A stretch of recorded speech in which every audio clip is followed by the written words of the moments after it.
네, 지난 5월 31일 보도자료입니다. 네, 내 손 안에서 스마트폰으로 신용대출을 쉽고 빠르게 갈아탈 수 있다고 하는데요. 워낙 언론 보도를 많이 하고 있는 탓에 대출에 조금이라도 관심 있으신 분은 이미 알고 계실 텐데요. 온라인 원스톱 대한대출 인프라 서비스가 5월 31일부터 이용 개시되었습니다.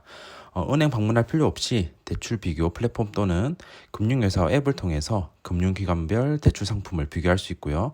만약에 대환하고 싶은 대출 상품을 찾으면 앱에서 터치 몇 번으로 대출을 갈아탈 수 있습니다.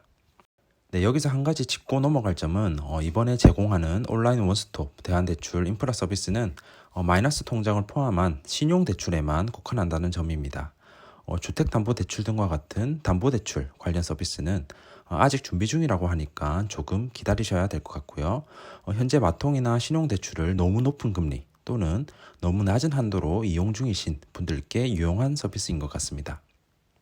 네, 대출 갈아타기가 가능한 앱은 네이버페이, 카카오페이, 토스와 같은 대출 비교 플랫폼 또는 은행, 저축은행, 카드, 캐피탈과 같은 금융회사 앱이라고 하는데요.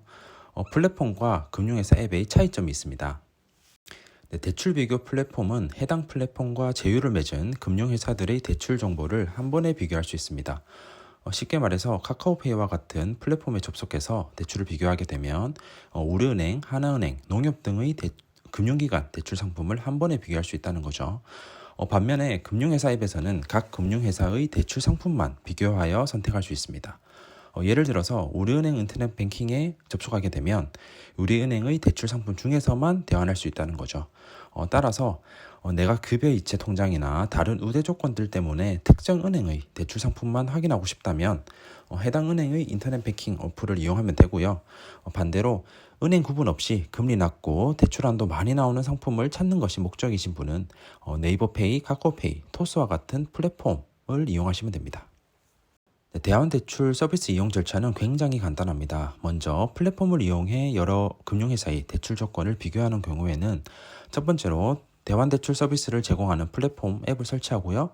플랫폼 앱에 접속해서 대환대출 메뉴를 선택하여 기존에 받은 대출 내용을 확인합니다. 그리고 갈아타고 싶은 대출을 선택하고 나의 직업, 자산, 소득 등의 정보를 최대한 정확히 입력합니다. 내 조건에 따라 제시되는 한 개 이상의 새로운 대출 조건을 확인하고 나에게 유리한 금융회사의 대출 상품을 선택하면 됩니다. 그러고 나서 선택한 대출의 금융회사 앱으로 이동하여 대출 계약을 최종적으로 실행하면 됩니다. 네, 간단하죠? 네, 두 번째로 이미 옮겨가고 싶은 금융회사가 있어서 플랫폼을 이용할 필요가 없을 경우입니다. 이때는 플랫폼 앱에 접속할 필요 없이 바로 금융회사 앱에 접속하면 됩니다. 네, 금융회사 앱에 접속하셔서 기존 대출 및 갈아탈 수 있는 대출을 확인하고요. 금융회사가 새롭게 제시하는 대출 조건에 따라서 본인에게 유리한 대출을 선택하여 대출 계약을 실행하면 됩니다. 네, 끝났습니다. 더 간단하죠? 그럼 다시 보도자료 내용으로 돌아와서 네, 플랫폼 및 금융회사 앱에서 대출 조건을 반복 조회해도 신용점수에 영향 없다고 하니까 걱정 안 하셔도 될 것 같고요. 대환을 하기 전에 우대금리와 중도상환 수수료 비교하는 거 잊지 말라고 하네요. 그리고 서비스 이용 시간은 은행 영업시간인 영업일 오전 9시에서 오후 4시까지라고 하고요. 이용 횟수는 제한이 없다고 합니다. 다만 중도상환 수수료가 없는 대출은 대출 계약 실행한 지 6개월 이후에만 시스템을 이용해서 갈아탈 수 있다고 합니다. 네, 그리고 앞에서도 말씀드렸지만 이번 서비스에서 갈아타기가 가능한 대출은 10억 이하의 직장인 대출, 마이너스 통장 등과 같은 보증 및 담보가 없는 신용대출이고요. 다만 기존 대출을 서민, 중저신용자 대상의 정책 대출로 갈아타는 것은 보증이 있어도 가능하다고 합니다. 네, 또 보도자료의 마지막에 보면 기대 효과 및 향후 계획도 정리해 놨는데요. 앞으로 해당 서비스를 이용할 수 있는 플랫폼과 플랫폼에 입점하는 금융회사가 순차적으로 늘어날 전망이라고 합니다. 그래서 경쟁이 확대됨에 따라서 금리가 낮아지는 것과 같은 소비자 입장에서 긍정적 효과가 지속될 것으로 기대된다고 하네요. 네, 그리고 은행권과 협의를 해서 대출금 규모가 큰 주택담보 대출을 대상으로 하는 서비스도 연내 구축할 예정이라고 합니다.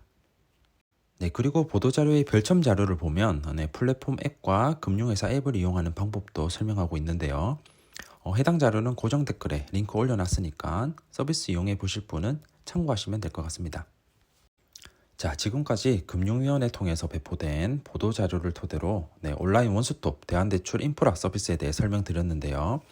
고금리 신용대출 이용하고 계신 분은 오늘 설명드린 서비스 한 번쯤은 이용해 보셨으면 좋겠습니다.